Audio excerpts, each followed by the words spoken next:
truckers who work in this incredible facility, moving goods and services across our country. I think they will agree. When they fill up their tank, when they go shopping themselves, these truckers will tell you that after 8 years, Justin Trudeau is not worth the cost, crime, or corruption.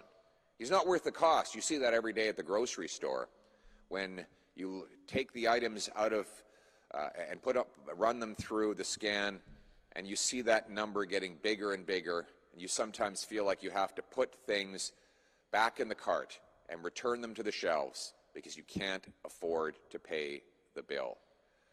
This is a common story now. 1 in 10 Torontonians are going to a food bank after 8 years of Justin Trudeau. 1 in 10. Can you imagine that? One of the biggest and wealthiest cities in the world. 2 million food bank visits a year in Canada.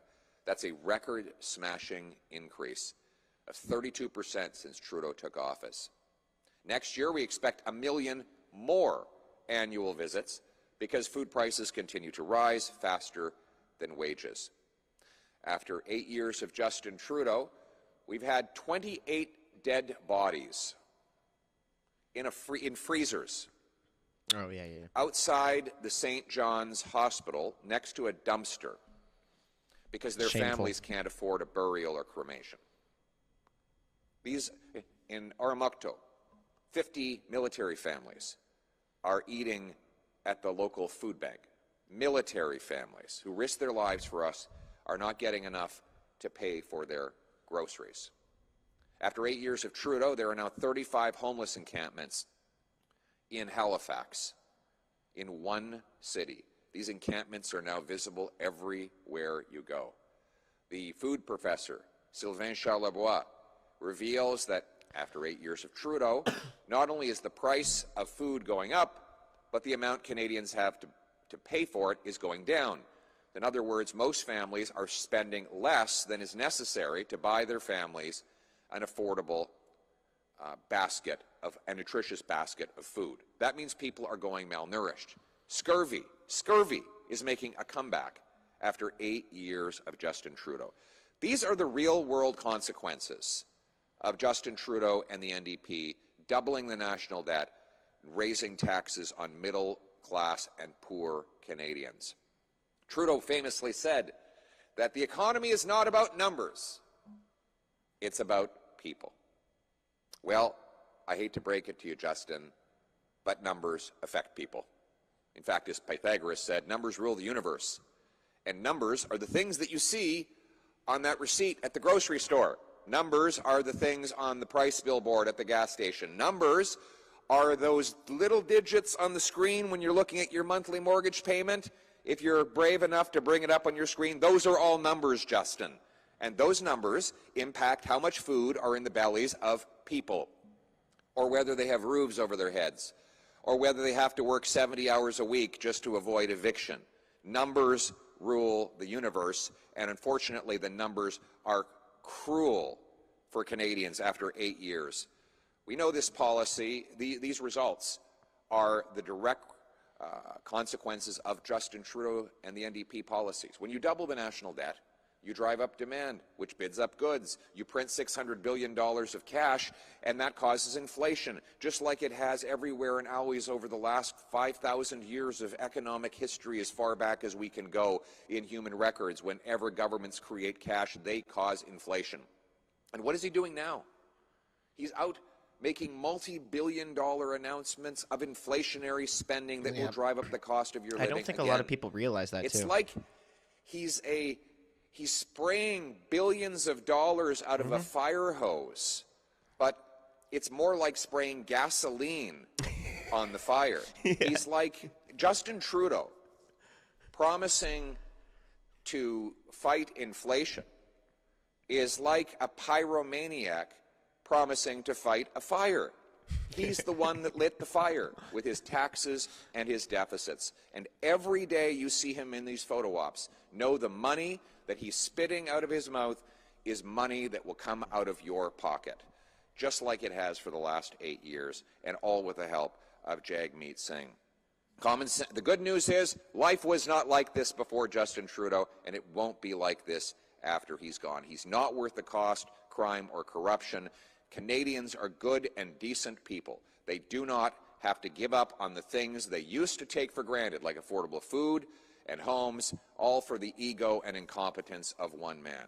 Common sense Conservatives have a plan to axe the tax, build the homes, fix the budget, and stop the crime. Axe the tax, build the homes, fix the budget, and stop the crime. In doing so, we will restore the Canadian promise, the promise that was made to my friend, all of my friends behind us today, but particularly to Jazraj, whose family came here with a small bank account but big dreams, and he went on to start a business, build homes, and become a member of Parliament. The promise made to my family when I was born to a 16-year-old unwed mother who put me up for adoption to 2 school teachers, and they raised me to believe that it didn't matter where I came from, it mattered where I was going. It didn't matter who I knew, but what I could do. And that's the country that my wife came to as a refugee and in which her family has succeeded. That is Canada's promise. Though it is broken now, we will restore it. And today we demand the government reverse the policies that have destroyed the middle and working class people. But we are making 3 specific demands for Justin Trudeau for the forthcoming budget. First, axe the tax on food and farmers by passing C-234.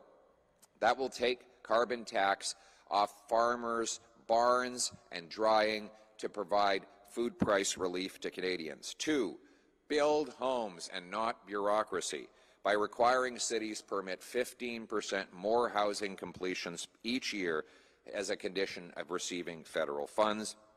3, cap spending with a dollar-for-dollar law to bring down inflation and interest rates. The dollar-for-dollar law will require the government find $1 new of savings for every new dollar of spending. By capping government, taxpayers and the economy can catch up with the cost. We can balance the budget again and bring down inflation and interest rates. This dollar-for-dollar principle is the one that single moms, small businesses, and seniors use to run their finances, and it is what we are demanding the government implement as well. Again, axe the Trudeau tax on food and farmers. 2, build homes, not bureaucracies. And 3, cap the spending with a dollar-for-dollar law to bring down inflation and interest rates. These are common sense demands, and if we don't get them, we won't support the budget. Common sense Conservatives will continue to fight for everyday Canadians who work hard, pay their taxes, and play by the rules until the carbon tax election comes. And in that election, we will have a simple choice between a costly coalition of Justin Trudeau and the NDP, who tax your food, punish your work, take your money, double your housing costs, and unleash crime and chaos in your community, or common sense Conservatives who will axe the tax, build the homes, fix the budget, and stop the crime. Thank you very much. Let's bring it home.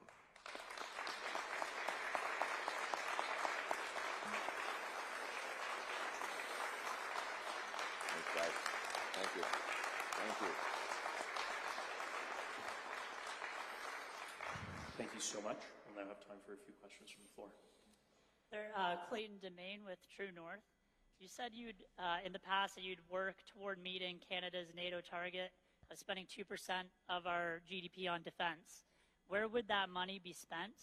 And under your dollar-for-dollar plan, where would you cut to account for that massive spending?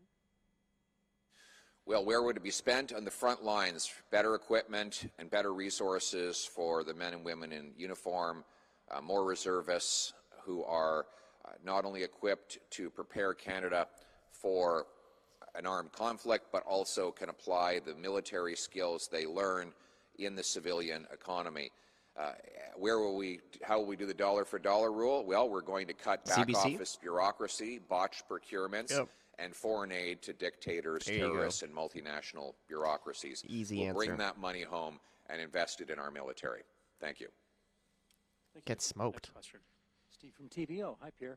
Could you describe your relationship with Doug Ford? He's the Premier. I'm the Leader of the federal opposition and the next Prime Minister of Canada. And my relationship with him is the same as with everyone. I will work with anyone to axe the tax, build the homes, fix the budget, and stop the crime. Thank you. Thank you. Next question. Yeah, that was a weird question. Michael Graypack, CBC News. Thanks, Mr. Poilievre. 6 premiers are now calling for a First Minister's meeting with the Prime Minister on the carbon tax. He is not committing to that. What do you think that says about Mr. Trudeau when he refuses to meet with premier leaders as a group? And what does that say about federalism and how it should work? Merci beaucoup. Thank you very much. Justin Trudeau has a radical agenda to massively expand the size, cost, and power of the federal government, which comes at the expense of working people and seniors. It crowds out everybody, including the premiers. He wants to dominate over all of the regions of Canada and impose his will. He's imposed an unconstitutional anti-development law, C-69, and a back-breaking carbon tax opposed by 70% of premiers and Canadians.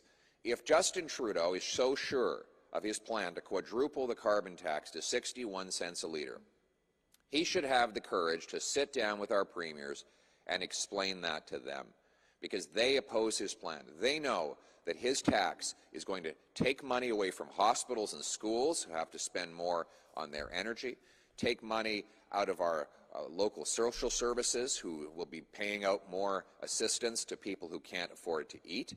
It will force more social breakdown because people can't keep it together.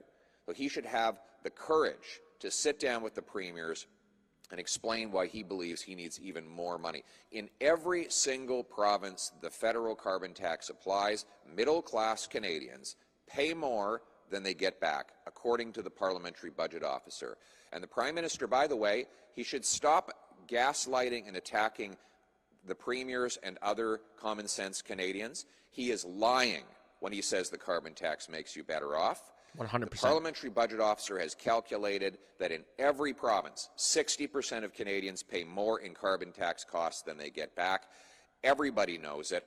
Justin Trudeau knows it. He needs to stop lying and sit down with the premiers and admit that his carbon tax is just like him, not worth the cost.